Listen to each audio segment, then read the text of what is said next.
Our next guest is a man you will all know as the former Prime Minister of Britain. And he was also Chancellor of the Exchequer. With his grasp of the relation between economics and politics, as well as long-standing commitment to cooperation on sustainability issues, he is uniquely placed to offer perspective on the topics we have addressed today. So without further ado, it's my absolute pleasure to welcome the Right Honourable Dr. Gordon Brown.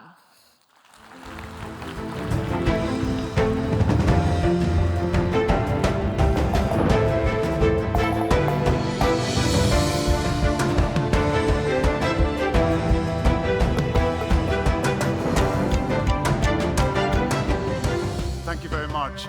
It's a real pleasure to be here in Paris, to be in France, to be inside the European Union, having, and by the way,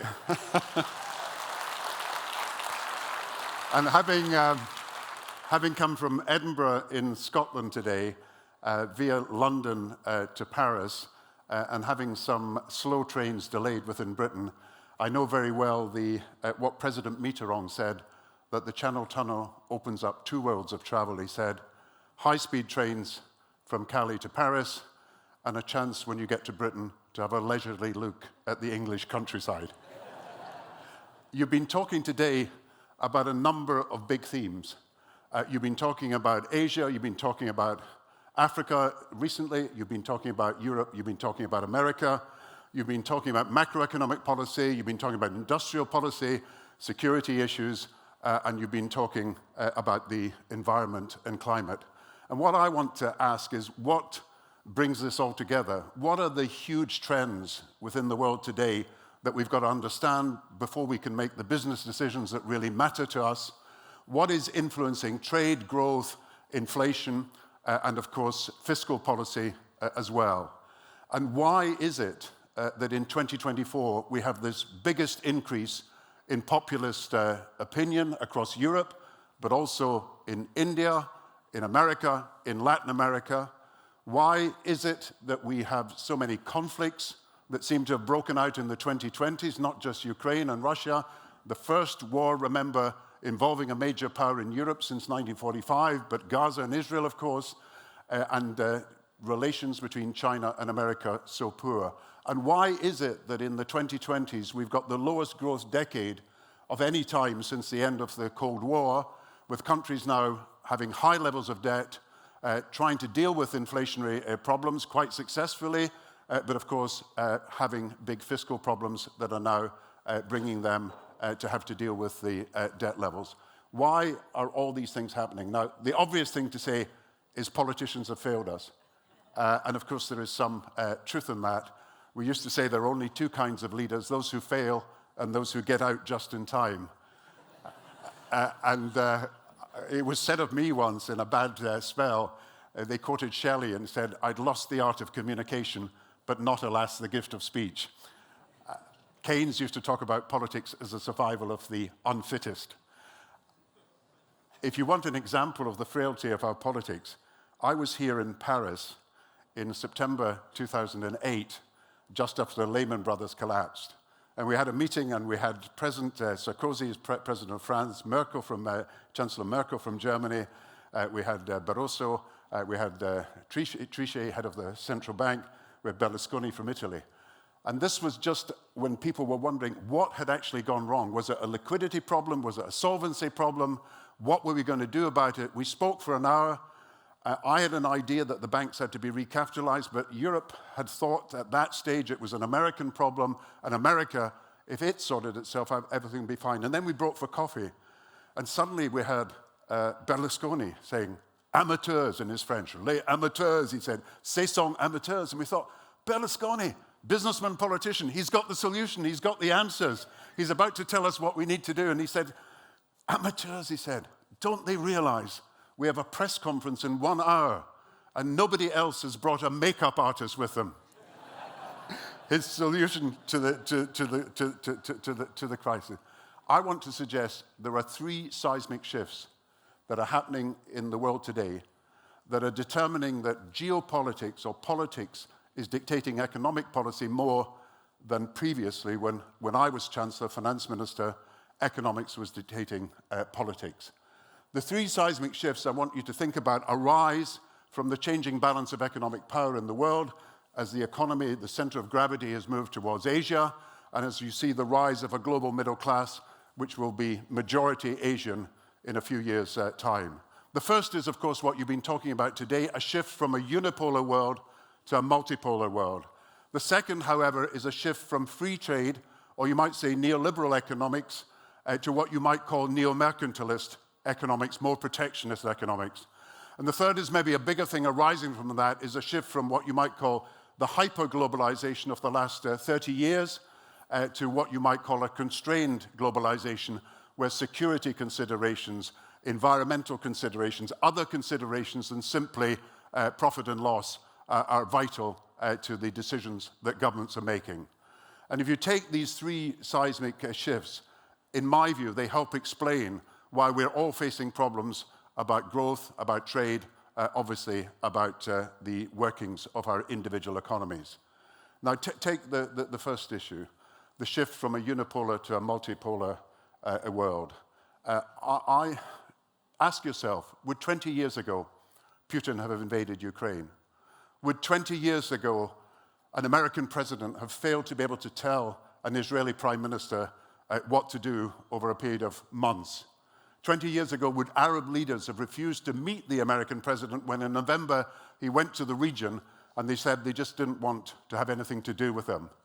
20 years ago, would China look even as if it was considering invading Taiwan? Changes that have taken place in the last 20 years that are moving us from a unipolar world to a multipolar world.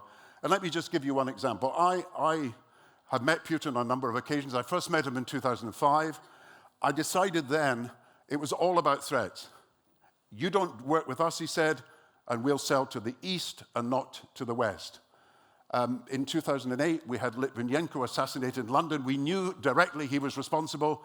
We had to show strength. The only thing that Putin understands is strength, and he will exploit any weakness. There's a great story about Robert Kraft, who was head of the New England Patriots, the American sports team, going to Moscow with a group of businessmen, and they're meeting President Putin and being introduced to him in the Kremlin. And they're going along this line, and Kraft has his Super Bowl ring on, and Putin comes to him and says, "That's a lovely ring." Kraft takes it off to show him. Putin puts it in his pocket and walks off. And I tell you, I was prime minister at the time. There was a diplomatic incident because President Bush did not know whether to ask for the ring back or just to accept it was lost. The definition of kleptocracy, I may say. But what I'm saying to you is because we're now moving towards a multipolar world, then what people understand, what Putin understands more perhaps than anybody else, is its strength and not weakness. This is not for him a rules-based order anymore. It's a power-based order. If he can get off with it, thinking Afghanistan was deserted by America as he would see it, thinking that in Syria the red lines were crossed but America took no action, why couldn't he get off with invading Ukraine? And there's a second consequence, of course, of this multipolarity, and that is the deteriorating relationship between China and America. When I was Prime Minister, there was really two big issues.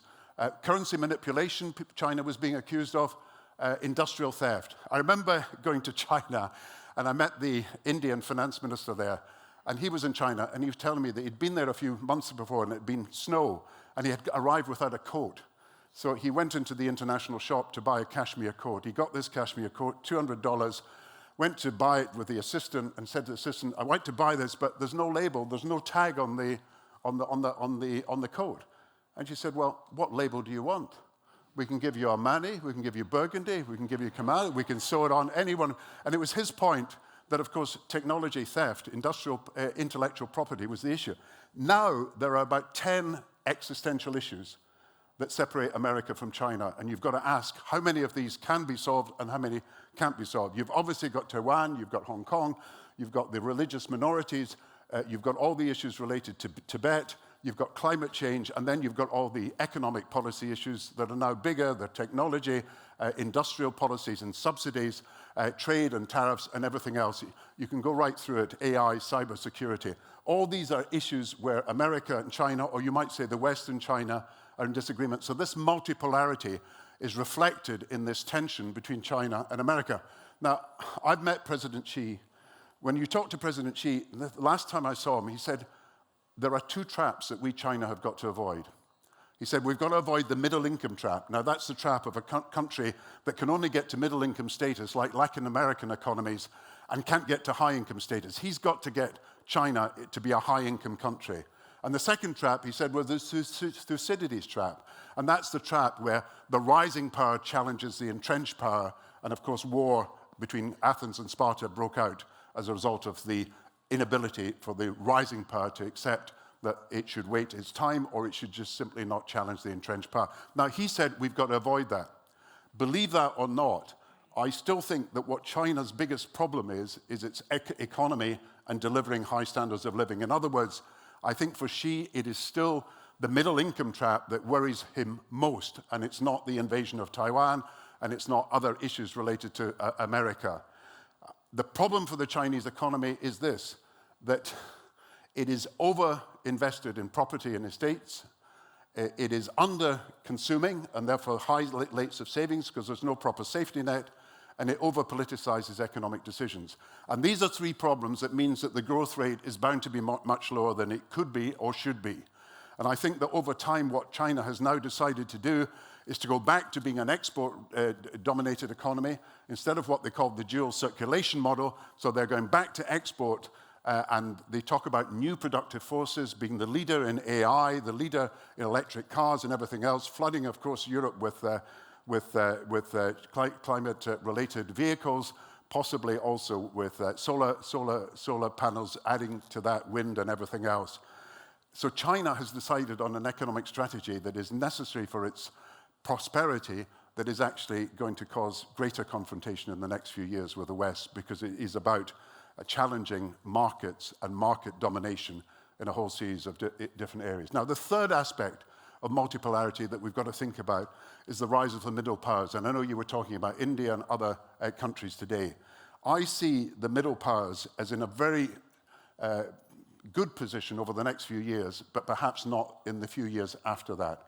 So you can see the growth of Indonesia. That's resource nationalism. So Indonesia is a middle power that is benefiting from the resources, particularly nickel, that it has, and it's able to sell to the world and dictate the terms in which it sells. So free, if you like, from the American straitjacket of hegemony and unipolarity, Indonesia can move forward and dictate some of the terms, nationalizing its nickel industry. Then you've got the middle powers, if you like, the middlemen. Vietnam is a good example. Using Chinese technology, getting Chinese companies to invest in Vietnam, then selling to America.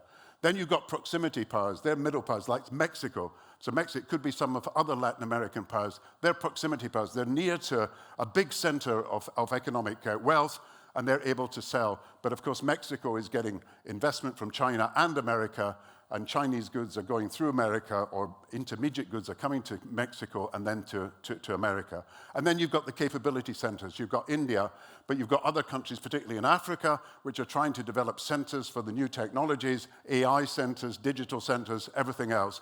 And these are all middle powers, if you like, developing in this new multipolar world, able to, in some cases, play the big powers off against each other, like India is trying to do, but they are becoming far more prominent.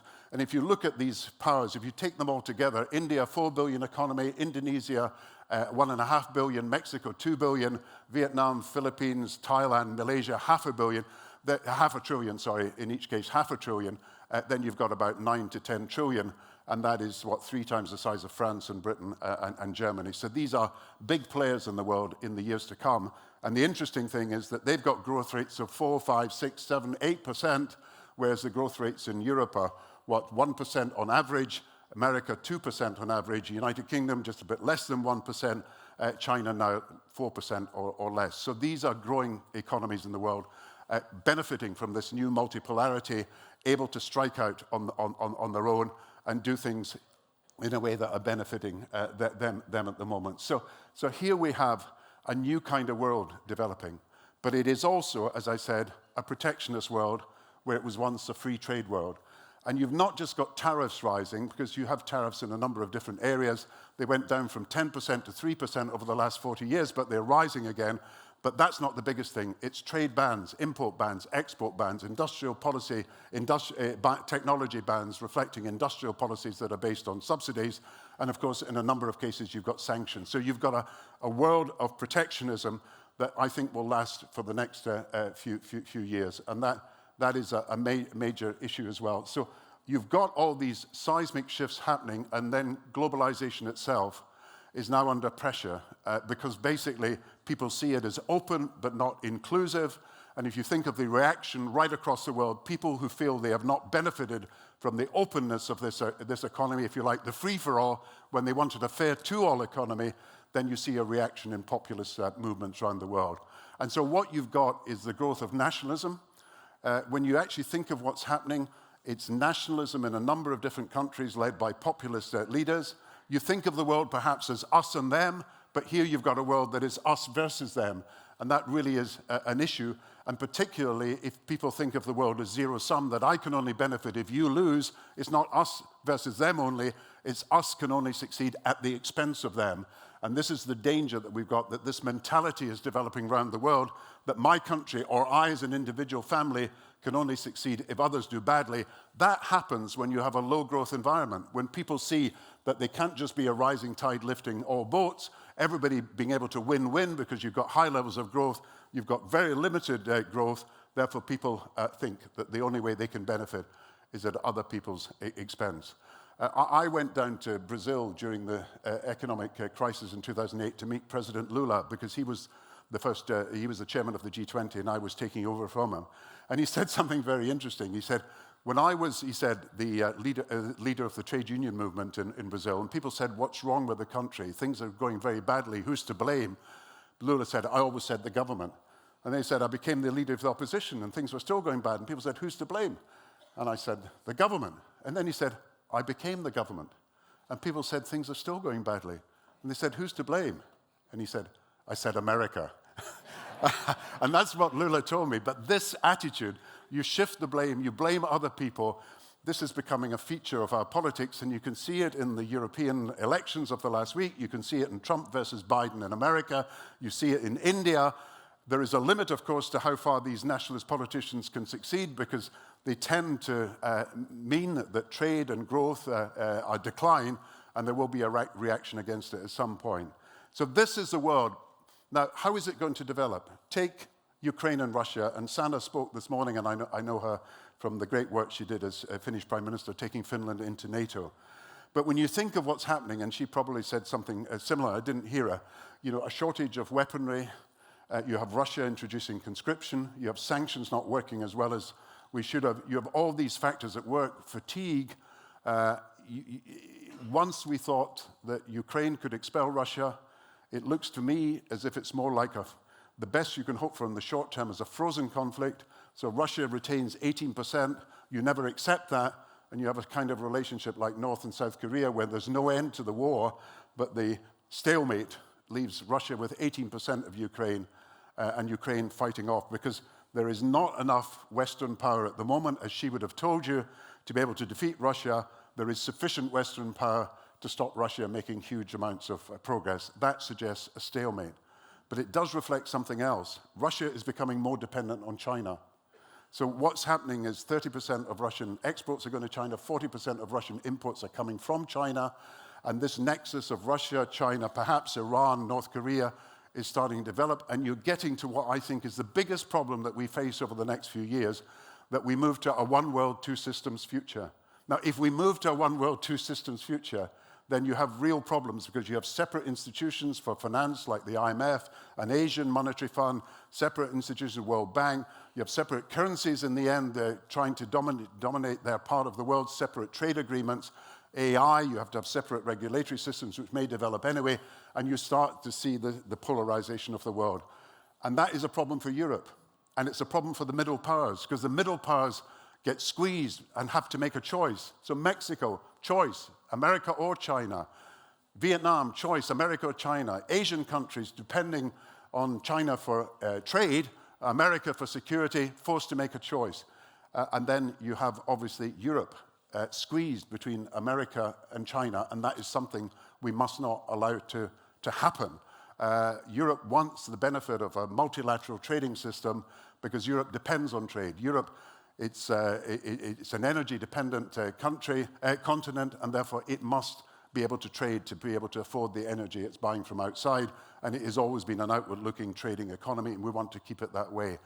I would say that all these things, you might say, point to a pessimistic world where things cannot improve quickly over the short term. I want to identify in the last 2 or 3 minutes I've got the two things that give me hope. First of all, it is absolutely clear that it's in everybody's interest that we have multilateral cooperation. Just think of it this way. Europe needs multilateral cooperation because it needs a trading economy. Africa needs multilateral cooperation because clearly the resources it needs to be able to develop industrially must come from outside Africa as well as inside Africa. When you think of it, the middle powers don't want to end up being squeezed between China and America. It would be far better if they could work with both in a multilateral system. China, if I'm right, China's biggest problem is its economic development, and if China's economic development is going to proceed, it needs to be part of a trading system around the world. America has got to recognize, I think, that it was in a unipolar era when it could act unilaterally. It's now in a multipolar era where it must act multilaterally. But the great thing for America is it is the leader of the multilateral system if it chooses to work it, which is something which is an issue in the American elections. So when you think of it, the hope for the world is that people come to realize that the enlightened, self-interested position is multilateral cooperation. The second hope is this, that the productivity gains that are possible from the 3 great new technological innovations of these last few years that are going to spring forward, I think, to give productivity growth in the next 5 to 10 years, medical innovation, environmental innovation, and AI and IT innovation.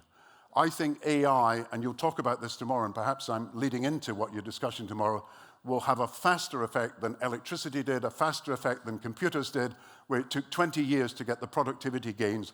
I think these gains will start coming through a lot more quickly, and they give us the possibility of high productivity, high growth, breaking free of the zero-sum gains, and having an economy that is actually delivering for people and stopping the disappointments and the distress that people see as a result of the failures of globalization. So my hope is that the long-term benefits to growth and productivity from the industrial innovation that we're about to see and is going to spring forward and be far more important to job creation in the years to come will outweigh the disadvantages we're seeing at the moment from geopolitics, and it will make people realize that cooperation is the better way forward. I end with one story. I happened to know Nelson Mandela when he came out of prison. I met him many times, and I worked with him on a number of projects after he was president. Mandela came to London for his 90th birthday party, and it was a fantastic occasion because all the Hollywood celebrities were there because he wanted to raise money for his charities. And he auctioned on that night a thing called Letter to a Child, which was his letter giving advice to a child. And the thing got out of control, so 200,000, 300,000, 400 being bid for this. I was sitting next to Mandela, and you had all these, Forbes Whitaker, you had Will Smith, you had Emma Thompson, you had Bill Clinton, Hillary Clinton, you had Elton John, you had Oprah Winfrey. They were all bidding for this. It got to 500,000, 600,000, 7,000. Eventually, there was only 2 people left, Oprah Winfrey versus Elton John. And they were bidding against each other, sitting at the same table. 700,000 Elton, 800,000 Oprah, 900,000 Elton, 1 million Oprah. Elton pulls out, and then she's told she's paying in pounds and not dollars, which cost her a lot more. And then we have this concert. And we have this concert, all the pop stars of the world. And I was actually sitting next to Mandela. It was very interesting because he was trying to drink champagne, and his wife was telling him it would be bad for his health. And I was telling him, well, look, it's your 90th birthday. Perhaps you can have a glass. Anyway, he was hiding it from his wife. Anyway, he went down to see all these pop stars at halftime. And Amy Winehouse, the pop singer, rushes up to him and said, Mr. Mandela, she said, you and my husband have a great deal in common. And he said, what's that? Yes, he said, both of you have spent a long time in prison. Anyway, Mandela told the story that night. In the Tate Gallery in London, there's a painting called Hope. And the painting called Hope is by a British artist. And when you look at this painting, you think it's actually desolation because it's a young girl blindfolded trying to play a harp with broken strings. And you think, impossible. Desolation, despair, it's not hope at all. But Mandela made the point.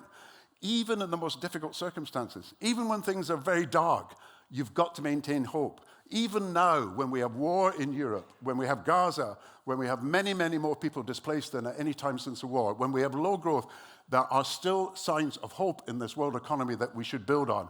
Take the message of Mandela. Build for the future. Thank you very much. Thank you.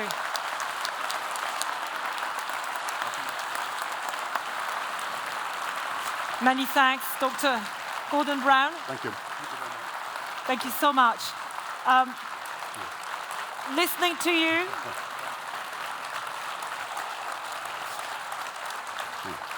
Listening to you, on stage, sharing very funny anecdotes indeed, but also listing all the challenges the world is facing currently on the geopolitical, economic, technological, and societal fronts. I could not help but reflect on how much the world has changed since you were Chancellor and then Prime Minister. Yeah, we've had 5 Prime Ministers since.